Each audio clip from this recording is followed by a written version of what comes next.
This is an artist called Gagindranath Tagore. Gagindranath Tagore was the nephew of Rabindranath Tagore. So he was one of the pioneers of Indian art. He was one of the first to take from the rest of the world, absorb it. He was one of the first great social satirists. He was one of the first great artists who sort of commented on certain hypocrisies and double standards of India when no one else was sort of taking that through art. So basically we are then showing the Himalayas and open up this vast world. Okay, and the great photographs from, these were taken at the highest level, 28,000 feet, where a photographer had gone at that stage. This is the Badrinath cave, and these are the great R.R. Bhardwaj, one of the great pioneering pictorialists of photography. Now I assume photography also you're not taught? All right. Do any of you know what those temples are? No? Any of you been to Kashmir? Kaun sa temple hai? Matan. It's one of the great sun temples of India. Any of you? This is Nicholas Roerich. Nicholas Roerich was a great Russian thinker, peace activist, artist, philosopher, explorer, writer, and he came to India and he discovered for the Russians and for his own journey the Himalayas and the great grandeur of the color that the light would bring at different stages of exploring the Himalayas. Swaminathan, the mountain bird tree series, one of India's great artists and colorists.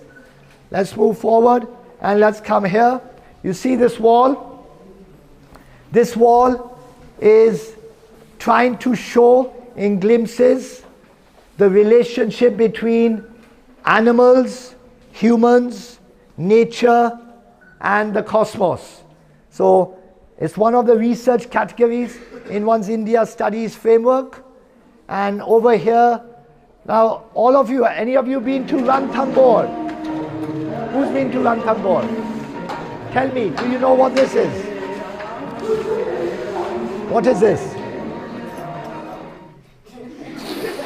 No, it's actually something representing a tiger. If it was a tiger, we wouldn't be here, I don't think. What's the medium? What does it look like to you? A photograph. Okay, who says it looks like a photograph? You all said, put your hands up. Photograph, who says? Put your hands up, you guys. Come on, let me see. It's sketch. Okay. Who thinks it's something else? A sketch maybe? A sketch? How do you think this sketch is made? Charcoal. Charcoal or graphite. Okay, and how? Okay. These were the people who looked after the tigers. They were the Ranthambore School of Artists that was set up. The Ranthambore School of Artists looked after the tigers. Because of their proximity to the tigers, they slowly started painting and drawing the tiger. And they use here the soot, which you get from the exhaust of a car.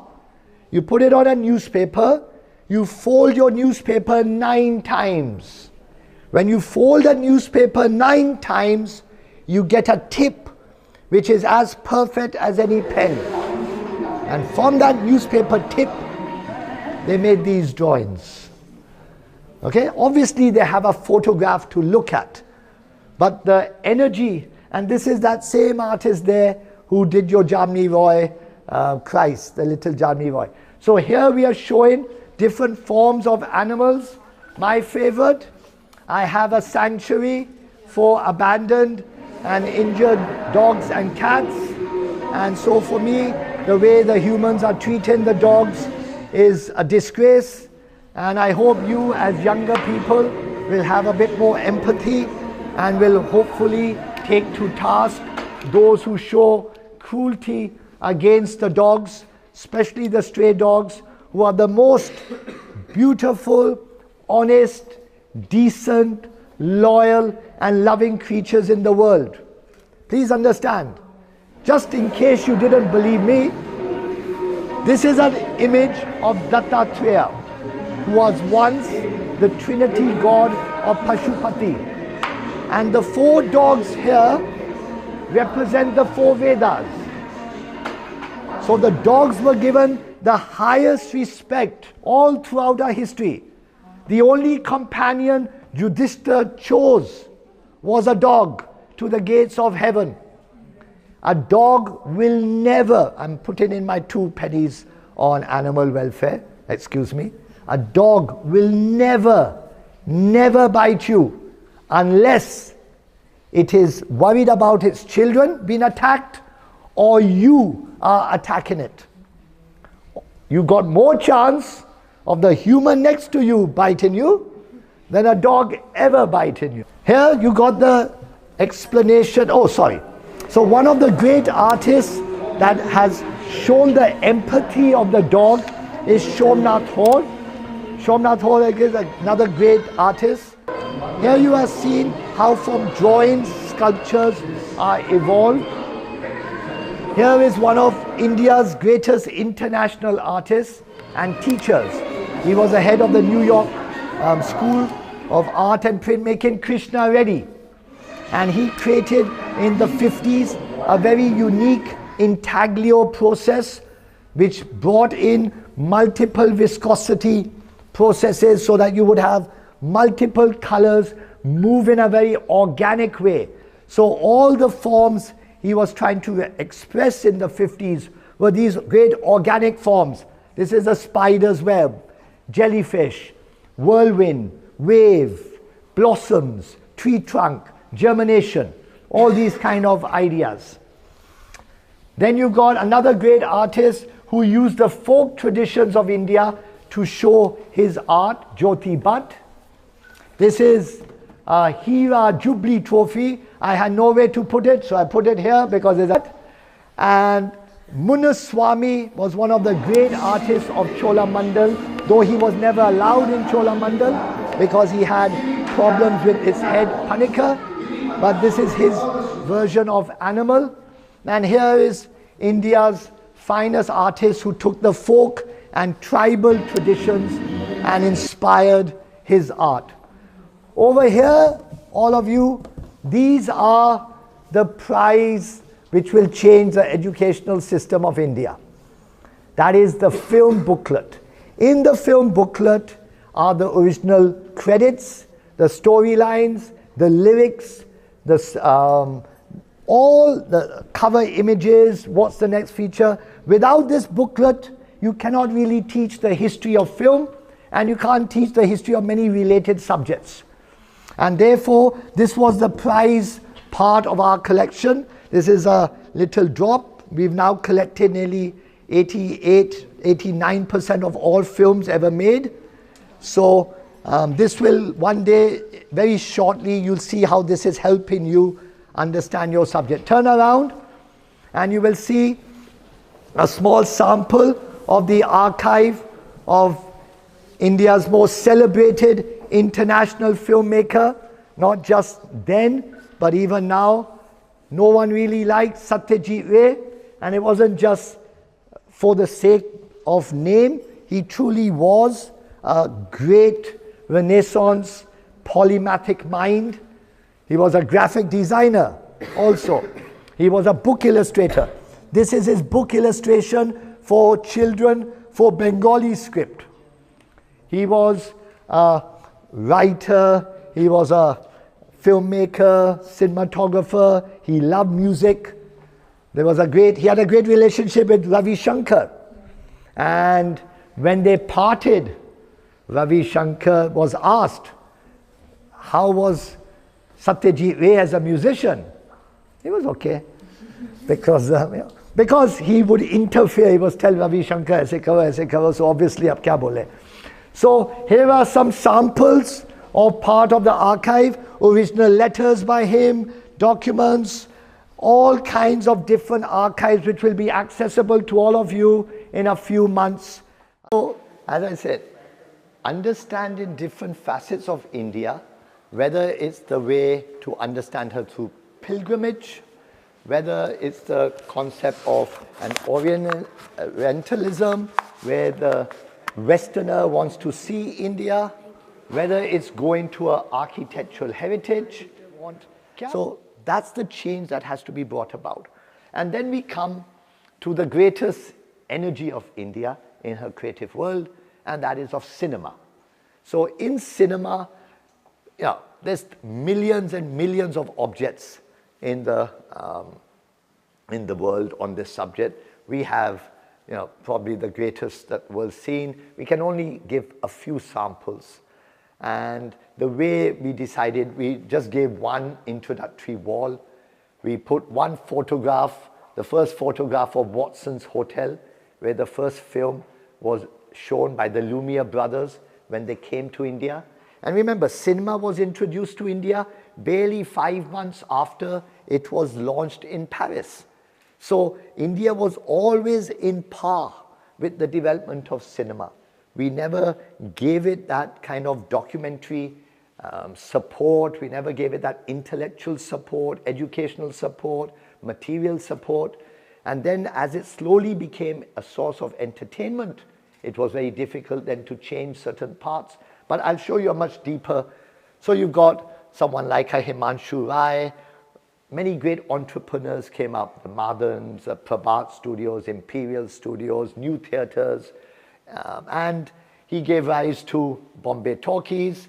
Then we are just trying to show one film of the period of the 50s, which was the transformation period of India from a Neador to Avara to Jhansi Ki Rani, one focusing on the divide between rural India and urban India, one focusing as much on the greed of urban India and the imaginative world, one focusing on the past and our struggle to become India and the kind of epic proportions. And then we use the example of one classic film, Pakiza, and different art forms in the material.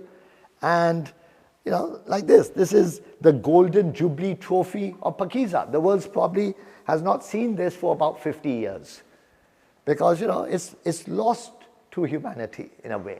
It's not in museums, it's not in anywhere. Now the kind of craftsmanship that goes into this, again, that's been lost. So if you see the trophies today, you have here, and these are some of the great trophies, whether it's Bobby, whether it's Yadav Ki Barat, whether it was an icon for RK Studios, whether it's over there, some of Amitabh Bachchan trophies. The craftsmanships in those trophies reflect what is the nature of artisan policy, how are we respecting our crafts, how are we respecting those artistic lives which are not making very much money, which seem to be not so relevant. But unless you nurture that, you lose a very important part of India. So, and India's had more artisans than any other country in the world. So nurturing the craftsmanship, whether it's in cinema, whether it's in rural India, whether, look at behind you, the little Buddha made from jute. Now that kind of Buddha, look at the Buddh Gaya sandalwood work. Look at the small Sanchi stupa. That kind of craftsmanship is gone now. Even if you want to bring it back, you can't because the families have been destroyed, they've not been nurtured, they've gone to the urban centers, they've lost their livelihood, their sense of community. So all of these questions get taken up. Now over here is a section with the actual artworks which made the publicity of cinema. People only think of cinema that you watch a film. That is why one of the biggest problems in India was that we had this great love for cinema, but we didn't have a great cinematic culture. So a country like France can claim a great cinematic culture because it wasn't just watching the film. It was everything around the film, the art of the film, the criticism of the film, the discussion, the filmmaking processes, relationships to the rest of the world, taken from literature, taken from other sources of drama, poetry. All the arts are working together to create a culture. that cultural framework for cinema never got created deeply enough, because then the box office took over. And so apart from the great artwork, look at this Ganga Jamna. This is the original hoarding of Ganga Jamna when it was released in Jamna Cinema in Tadio. Now, the quality of these things are gone forever. And you can see there, Mangal Pandey is the last artwork, and obviously that has a certain energy also. But this world is now gone forever. It will never come back. And then we come to another facet of Indian cinema, which was in a way the Jubilee, the concept of the Jubilee, whether it was through a trophy, whether it was through awards of throwing a Jubilee party. We've got beautiful albums on, let's say, Janjeer's 50th Golden Jubilee. There was a party at Sun and Sand.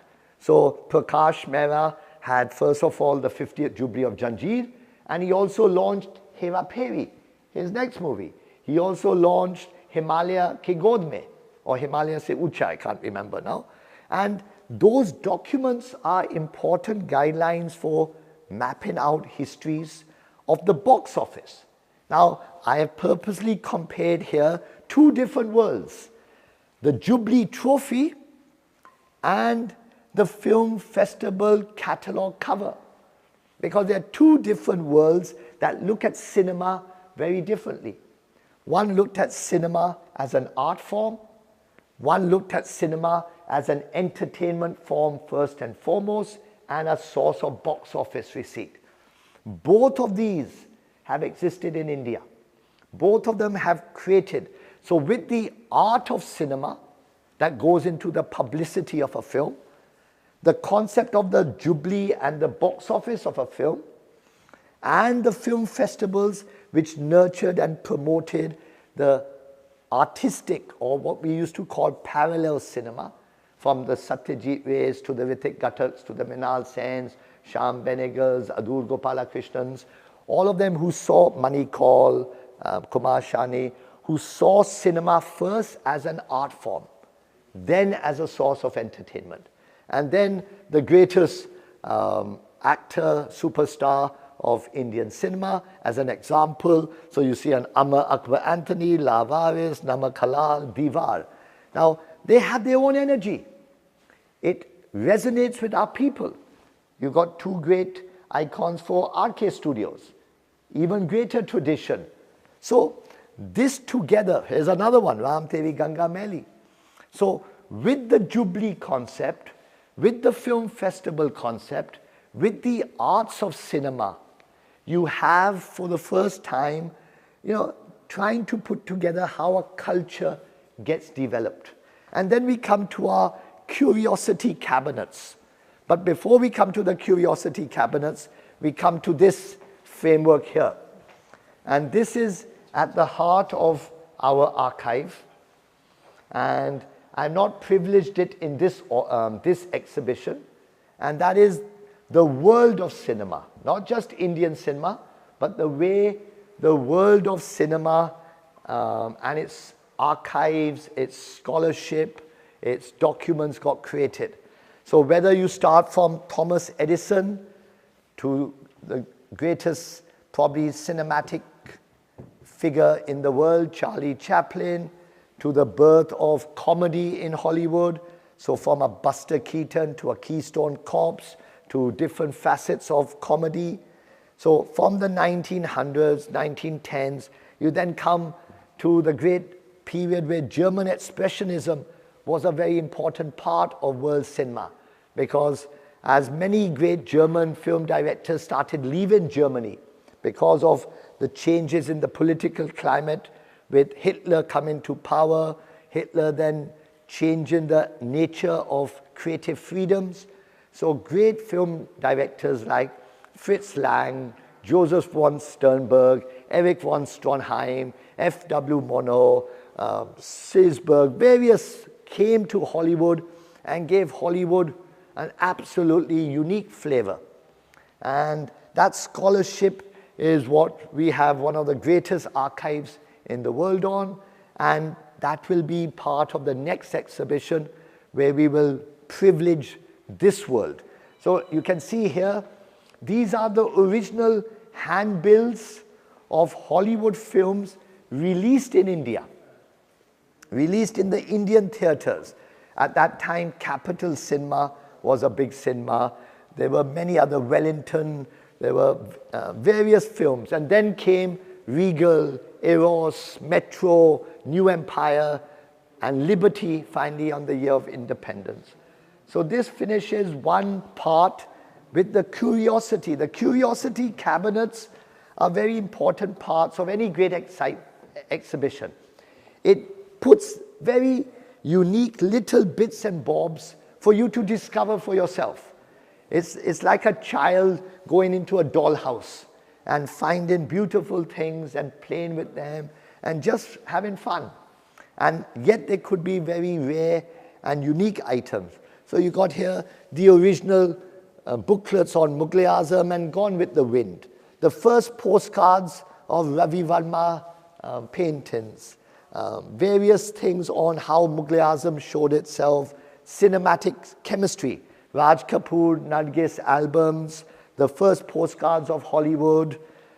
Small little things in Chori Chori. Cinematic chemistry. Various bits and bobs. So that's for the public to find and explore themselves. All right, you've got enough for that section now. I think that's too much on cinema. I'm not saying no to that, but the point is the merger of cinema with the other arts. At the end of the day, cinema carries, because of the public interest in cinema, you have to then carry other disciplines which don't have the same interest. Okay, so that's the main objective here, that cinema gives energy so that the fine arts gets integrated, the popular arts, architecture, photography, all of these get a certain role and importance which otherwise they would not get. Okay, so one important part of our research framework for India studies is the animal, human, nature, cosmic continuum. That there is this underlying thread which unites all living souls, whether it's an animal, whether it's a human species, whether it's the nature of all our flora, fauna, nature, or whether it's the stars and the planets and the cosmos. All of this has a logic and a continuous relationship which doesn't get broken. We may try to dominate one, privilege one, break down one, but at the end of the day, when we understand that linkage, we are much more in harmony with. So one part of this exhibition is the relationship between the fine arts and how they've expressed animals and human nature relationship with animals and nature. So from the great, this is one great example in Ranthambore. Now in Ranthambore is one of the few places in India where both nature reserves, animal reserves and architectural reserves are tackled together. There's no other place really that has that synergy. So Ranthambore, and there's a group of artists who lived and protected the tiger, who then became artists because they understood this is pencil drawing. How? From charcoal. They take charcoal from the soot of a car, from the exhaust pipe. They take a newspaper, fold it 9 times, and from the tip of the newspaper, the drawings are made. So that's the quality of the drawing. Obviously, there's a photograph from which they use, but that again comes back to the craftsmanship of India, that there are thousands and thousands of fine, creative people across our country who don't get the support they need to develop. Then this was just to put perspective that the cat, Jamni Roy's cat. Then the whole concept of Dattatreya, one of the, once upon a time, the god of Pashupati, and it needs to be revived because people, the way they're treating the stray animals today, the dogs and the cats, is absolutely shameful. It's the sign when the human being reaches their lowest level of gatiyapan, that they can't look after the most helpless, the most honest, the most decent and loving of creatures. And the dog has been the oldest companion of human beings. Yudhishthira only took a dog. This is the depiction of Dattatreya. Who are the 4 dogs? They are the 4 Vedas. So from the time of ancient Hindu philosophy, the dog has been respected. And today we have people killing dogs, beaten dogs on the street. It's their home. Now, how do you get across that understanding? Look, you can't force people to love. You can only open their mind and give them opportunities to learn. So art has, Somnath Hall was one of the great artists who depicted the dog in many forms, its helplessness, because he was actually focusing on wounds, the concept of wounds. Human wounds, animal wounds, wound होता है. इसको लगता है या मुझे लगता है, एक ही बात है. That concept of the wound is what he is trying to express. Similarly, you take one of the great artists of India, D.P. Roy Chaudhary, and how he's depicted a dog feeding her children. You look at the concept here of, this is nothing to do with the dog, but it's the relationship between drawings and sculpture. A great artist like Dhanraj Bhagat.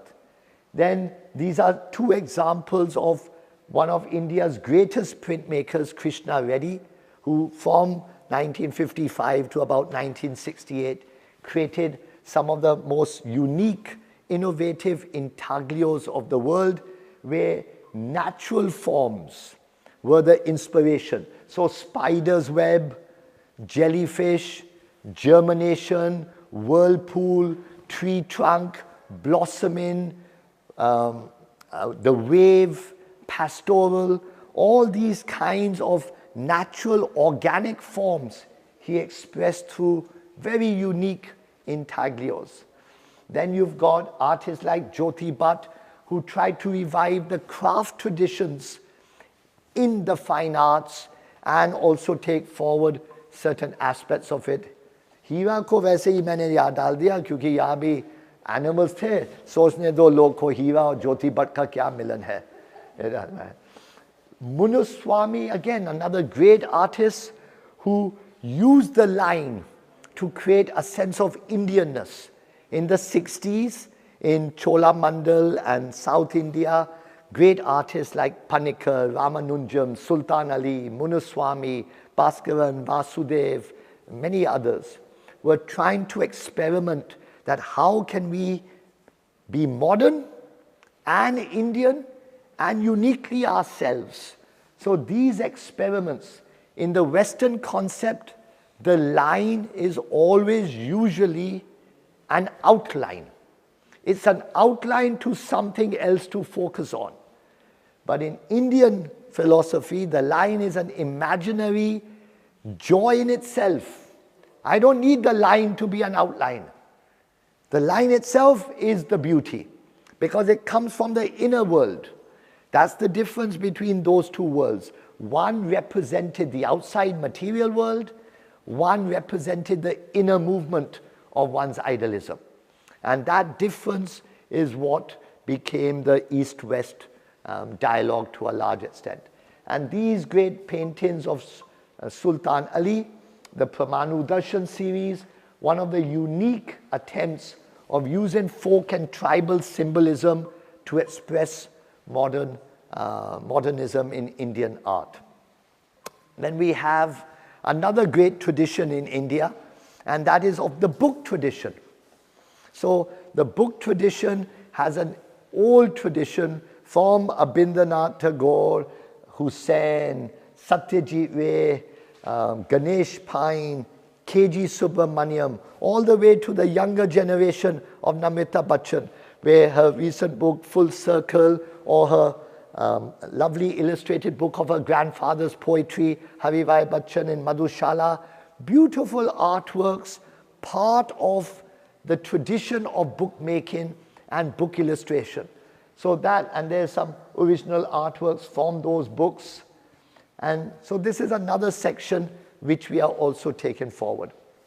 Now, obviously, part of our film section, we have thousands of archives, and we've chosen to just give one example of probably India's most celebrated and greatest film director in many ways, Satyajit Ray. So every kind of book, journal, magazine, letter, document, booklets on him, everything is, for the first time, will be available to the public on a grand scale, integrated within the framework of India studies. This great Devi poster, which was for the French release of Devi, when it was shown in France for the first time. And it's very strange. Yesterday, a day before, Victor Banerjee was here at the opening, and he mentioned that the lady who played Durga in Devi actually died day before yesterday. So, you know, it's ironic of all the posters we chose, God bless her soul, but the fact is that, you know, there's thousands of stories every day. You can't focus on every one. So, Satyajit Ray's Working Stills by Nimai Ghosh, the great poster. Look at Kabuliwala's poster. Look at the design.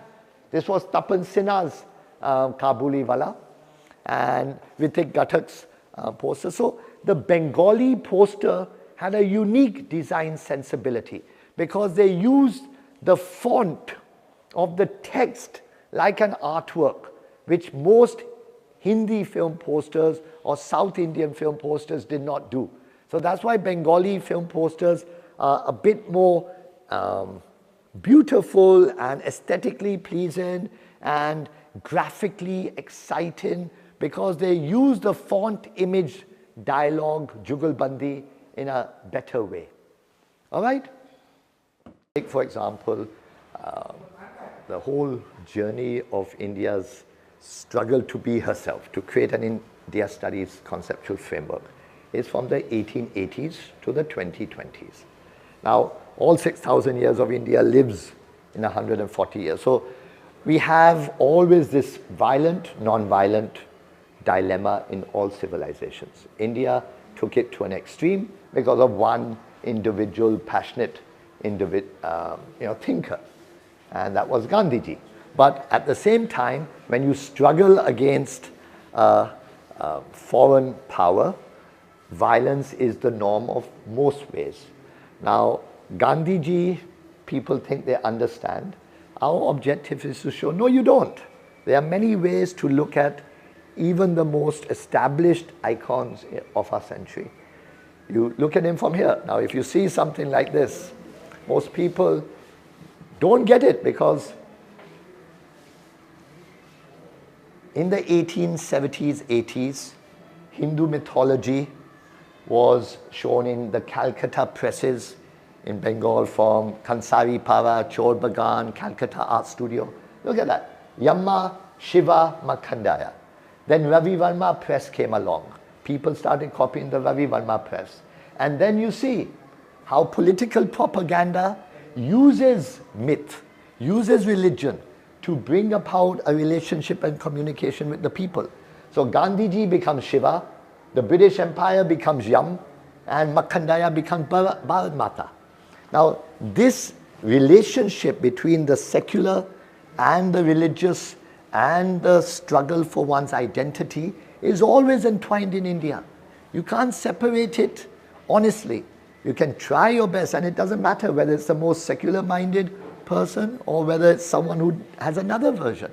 So these things need to be questioned. Everything needs to be re-examined. How do I understand it? How do I make these decisions? How do I know what is the underlying processes? So when you look at a Gandhiji, you got one perspective. You look at Gandhiji here, Polish poster of Attenborough's film. You look at a young interpretation by an artist in 2007. You look at these are the original first photographs by Cartier-Bresson, last days of Gandhiji. Nehru announcing Gandhiji's death, the public at the procession of his body being taken to the streets, Gandhi's last visit to Nizamuddin. Then you look, his visit with Rabindranath Tagore, Gandhiji at Dandi. And then you see the whole evolution of a different kind of struggle for independence. When you're also, the frustration of the youth is there. I want independence now. I want to kill my enemy. I want to get them out. So violence is the way you take forward. So Bhagat Singh, Chandrasekhar Azad, Subhash Chandra Bose, these are the main icons which took forward that, and how our political propaganda showed it of that time. And you take great artists like Chitto Prasad, one of the greatest artists of India, man of total integrity, and how the first time the arts tried to play a role in fighting against injustice, whether it was the Bengal famine of 42, when K.A. Abbas and others were trying to raise money. So they set up IPTA, and IPTA became one of the great cultural institutions of India in trying to take from the masses, from the people, and giving them a political sensibility, giving them a sense of duty as citizens, as people who are under British rule. And that whole journey. So most people know about Quit India. They don't know about Quit Asia. What was the Quit Asia movement? Because at that same time, the Japanese were also bombing India, especially Chittagong. And the British wanted to fight the Japanese because they were part of the powers with Germany. So all the politics of the time is still not clearly understood. And the visual image is a much deeper way to tackle these issues than the written word. The written word is deeply distorted. It's already gone through so many interpretations. The visual image is still fresh. Therefore, the prejudice, the preconceptions are less when you open up an educational framework. And that's what this is about. How do you create the first detailed, world-class conceptual framework for India studies? How do you reach out to all the universities and schools of the world and say, there's not one course, imagine, not one course in the whole world for India studies as a 3-year graduate course. Now why? Because we've never collected a world-class archive. We've never understood the relationship between the image and the text meaningfully. We've brought so many prejudices and preconceptions to the interpretation of India. You can't decide what you want to show about India. She tells you the scale. She tells you the complexity of the diversity. You can't pick and choose what you want to tell. You'll never solve the problem then. So the whole point is, unless you lay it all out in the most grand, neutral, passionate manner, and you need both. You need great objectivity and you need deep passion for being as fair as possible. So you take a simple, look at, imagine this, one simple 2-ana lithograph. And in that is the whole history of the Congress movement on one way. Every personality of importance, their proximity to Gandhiji, left or right, above or below, were they related to this, were they related to that, in one simple lithograph. Much more exciting for the students to understand this than to be read in boring books with words and words and words. So that energy, today education is facing that problem. It's always faced that problem. How do you excite and inspire the youth? It's not simply, you can't teach anymore. You have to lead them to a self-discovery. You have to lead them to an inner sense of awareness. How someone's identity is molded is the choice of the individual. That choice can only be fulfilled if self-discovery is the main mode of education rather than teaching or even learning, or even the more fashionable word, mentoring. What is mentoring or learning? You have to give them a vision. You have to give them guidance. You have to give them all the raw materials. You can't just tell them something. So the heart of our educational problem today is this lack of access to the great, meaningful visual documents that make the last 200 years of India. That's what we are trying to now give. So this is one small part, part one. Now you take part two. Now from here we can go in two directions. You come here and see this way. Okay? So when you come from there, you have two ways of looking at it. You can look at, one way is to see it from the point of travel. Let them also be, they're part of the audience now. Okay. You see from there, please. Okay. They are part of the travel, or you can go deeper into the political responsibilities, the social responsibilities of the creative mind. So let's say we take this path and we come to how you discover India. How did India want herself to be understood?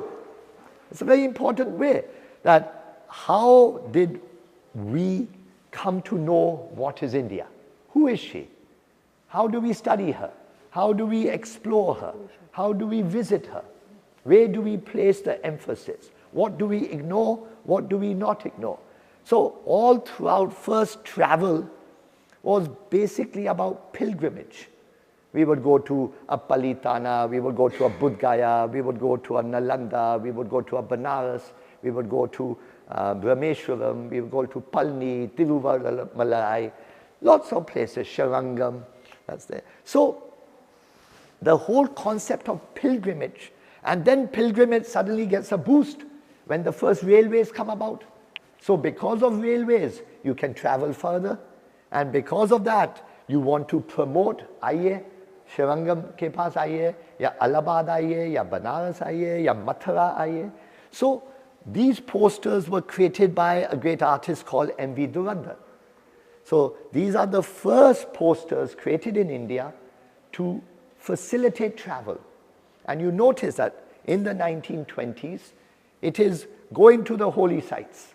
And in this case I've given you Sharangam, but I can only show in this exhibition one sample of the thousands that we have built up. So you have on, as I said, Mathura, you have on Allahabad, you have on Palni, you have on Rameshwaram, Tiruvannamalai, and so on. Okay? Then you had the other way of looking at India. She was part of the Orient. So the Orient had, obviously today it's seen with a great kind of prejudice because of certain perspectives of post-colonial studies. Edward Said's Orientalism in 78 changed that perspective to a large extent. And as a result, you can see the kind of design tropes that are used. So you can see the turban, you can see the Chinese and the Japanese haircuts, you can see the elephant, you can see the Vietnamese topi, you can see other parts. So even though this is a great piece of design, we bring our post-colonial attitude that it's about Orientalism. And as a result, we undermine it as a piece of graphic design and as a piece of history. It's part of the journey. Whether you agree, disagree, is neither here nor there. Respect it as part of one piece of the jigsaw. Contextualize it with another piece. Look at it here. Here's another example. Now they started choosing particular monuments. So in this case, it's Chhatar Manzir. It could be Bodh Gaya. It could be so many other monuments that were chosen in Jaipur, in Udaipur, in hundreds of parts of India. Now you see how a poster is designed. And you look here and you see the actual photograph from which a poster is taken, its designs. So these original photographs, in this case by V. Pont. Kya ho gaya yaar? Why are you so, let it be. Whether it is the pilgrimage framework, whether it is the concept of the Orient, whether it is using the monument as the focus, or in this case, you can actually interpret what are they trying to present about India. Look at the monuments chosen. Look at the way they are presented as a design facet. You got the Taj Mahal, you got the Qutub Minar, you got Buland Darwaza. So you got three traditionally coming from a Indian Islamic background. You got Shravan Bagola, Indian Jain background. You got Sanchi, Indian Buddhist background. And in the corner you have Jodhpur Fort, so a Hindu background. So you are creating an idea of India where you want to represent a secularism, but that secularism is so biased that it creates the kind of issues we are facing today. And if you understood that when you express any idea, the point is to do it fairly. When you compensate excessively, when you try to give positive discrimination, when you try to, and that's also understandable in many ways, because the majority always tries to protect the minority. And that's only as long as the majority is humble, the majority understands that there will be other facets which you can't talk about. But this was the kind of secularism which is depicted in this poster. So what this is trying to say is that the visual speaks at many levels if you know how to interpret it. But because we haven't learnt the way to interpret the visual, we are facing the problem where everything is text, everything demands. For example, people complain, why no captions? No captions because we want you to look at the visual. There may be other practical reasons there's no captions. But the bottom line is, for 10 years, I've never worried about captions. Okay, I handed over to someone else to do, knowing that basically most of them will never do it properly. Because the image is not being read by the public. And therefore, the image and the visual is not part of our educational system in any meaningful way as a source of knowledge. It simply is a complement to the text. And that's one of the biggest problems facing education and academia. And this exhibition is showing that that can change radically. Discovery via Rediscovering India is 30 years journey in creating the first structure, framework for India studies. सारी दुनिया में अभी तक एक 3 साल का undergraduate course India studies के लिए नहीं है. तो हम 30 साल से कोशिश कर रहे हैं कि वैसा प्लेटफॉर्म बनाया जाए, कैसे बनाया जाए, from the arts, cinema, architecture, political sciences, social sciences, all the visual arts, उसमें वो जो energy है, आप देखो, whether it's a film poster, whether it's the fine arts of great artists, whether it's political propaganda, whether it's travel posters, whether it's architectural monuments, whether it's to do with science fiction, mystery, we've created a unique framework. And now to make this framework open to all the universities and colleges and schools, ये exhibition, पहला exhibition है, जो दिखा रहा है दुनिया को कि देखिए, India ऐसी चीज़ है कि आप, you can't take out what you like. It's like the greatest pickle in the world. जैसे नींबू और कोरिएंडर और टर्निप और शलगम और सब एक साथ जुड़ा रहता है. आपको पता नहीं कि कैसे इनका स्वभाव बदलता है, धूप कैसे लगती है, एक का जूस दूसरे पे कैसे असर होता है. ये जो पूरा तरीका है हिंदुस्तान, इंडिया को बनाने के लिए, हमारे आर्ट्स, हमारे सिनेमास, इनको समझने के लिए कोई सिस्टम नहीं है हमारे कॉलेजेस में, स्कूल्स में, यूनिवर्सिटीज़ में. और बाहर देश के लोग आते हैं और समझते हैं, वो भी अपने अलग अलग प्री कॉन्सेप्शंस के साथ आते हैं. तो ये एग्जिबिशन उसको सब उल्टा कर देता है कि देखिए क्या क्या है, इनका डायलॉग कैसे चलता है. What's the relationship between a golden jubilee award and a poster and an artwork and a book, a journal, a magazine, the dialogues, the discourses, the political events, the history. और सबसे बड़ी बीमारी हमारे देश में ये है कि आदमी और जब इमेज को देखता है, वो सोचते कि शब्दों के साथ इसका एक्सप्लेनेशन होना चाहिए. नहीं, इमेज अपना नॉलेज है, इसको पढ़ने के लिए वो शिक्षा में दिया नहीं गया. इसका फॉर्म है, कंपोजिशन है, लाइन है, कलर है, टेक्सचर है. इसको समझने के लिए स्कूल्स ने कोई ज़्यादा कोशिश नहीं किया. इसलिए आज हमारे नौजवान लोग और even the older age people, they don't know how to read an image. Exhibition में बोलते लोग कैप्शन दीजिए. कैप्शन क्यों दे? आपको पता है ये क्या बोल रहा है, अपने आप नज़र आता है. और नहीं नज़र आता है तो कोशिश कीजिए समझने के लिए. just to position in, देखो इसके पहले क्या हुआ, इसके बाद में क्या हुआ, इसके दाएं को क्या हुआ, इसके बाएं को क्या हुआ. What's the relationship between Manoj Kumar and Dilip Kumar? What's the relationship between Dilip Kumar and Indian cinema? Relationship between Indian cinema and film festival and Jubilee Trophy and box office and entertainment and lifestyle and leisure and education. ये सब एक बिल्कुल जुड़ा हुआ है. लेकिन हमारा economic educational system इसको तोड़ के समझाते हैं हमें, और ये तोड़ने में सारा जो रस होता है निकल जाता है. That is why idealism today is at the back foot.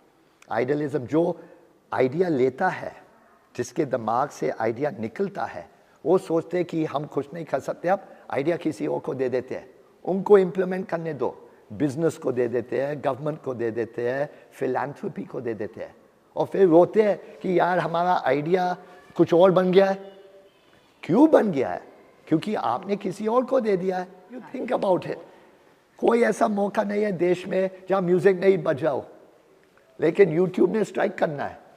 अब आप अपने आप सोच, कितने दिन का है, क्या क्या लोगों को देखने को मिलेगा यहाँ पे? यहाँ 15 दिन का एग्जीबिशन है.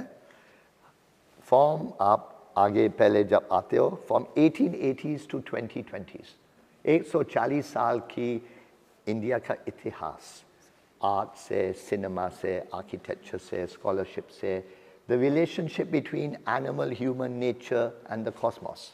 ये जो हिमालय के रिश्ता क्या है हमारे साथ, कश्मीर का रिश्ता क्या है, इन सारे चीज़ों का आर्ट से कैसे लोगों को समझ आती है, ये एग्जीबिशन का मकसद है. बेटा कुछ बताइएगा, जो ये बड़ा पोस्टर है यहाँ पर, उसके बारे में. ये यूनिक एक्सपेरिमेंट था इंडियन सिनेमा में. मनोज कुमार ऐसे व्यक्ति थे जो हर पार्ट ऑफ फिल्म मेकिंग में अपना हाथ डालते थे, इन direction, production, editing, screen play, music, publicity material.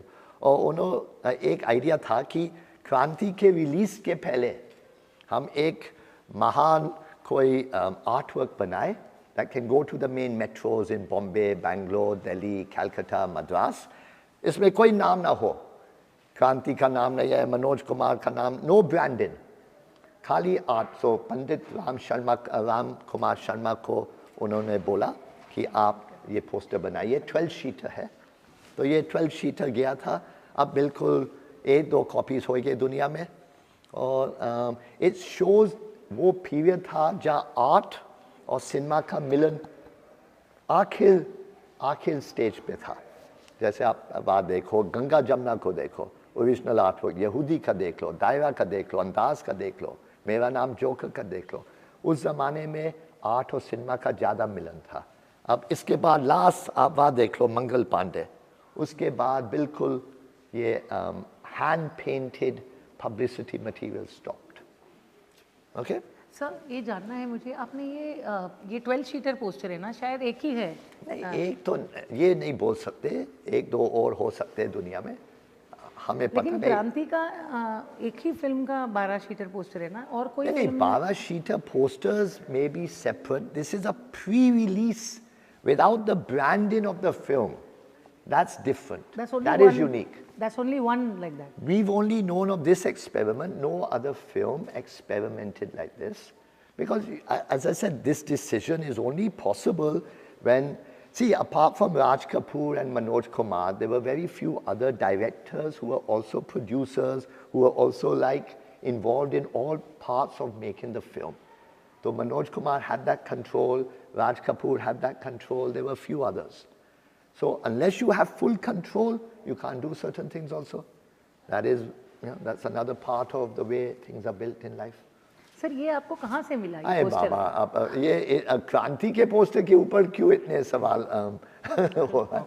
Okay, yeah. Junoon, Mughal-e-Azam and few others. See, Junoon is a very unique. These are the quads. एक ही cinema group थे दुनिया में, the Curzon Cinema in England. And they had the great designer called Peter Straussfeld. And Peter Straussfeld designed a particular kind of quad. So whether it was Junoon, Jalsaghar, whether it was films from Poland, films from Denmark, films from any other part of the world, France, when they showed in England, This was the unique design sensibility. So, see, in this exhibition, I can only give you one sample. There are thousands to show. वो internet में होगा जब research centre खुलेगा. अभी के लिए मैं आपको एक ही दिशा दिखा सकता हूँ कि ऐसा सैंपल है. तो जुनून को आप देख सकते हो, फिर आप गूगल कर सकते हो Peter Strauss film, Curzon cinema, quads in British cinema, and you learn more. And what about Mughal-e-Azam, sir? Mughal-e-Azam is a famous, हमने बहुत बार इसको पहले ज़माने में ऑक्शन भी किया था. अब ये हमने अपने आर्काइव के लिए लिया था. There is no film like Mughal-e-Azam. Not just the film itself, उसका बनाने का पूरा तरीका. एक बंदा के आसिफ, if you notice, 15 साल उसको लगे. He took the first cover of Film India in 1945 when Chandra Mohan and Nargis were the stars.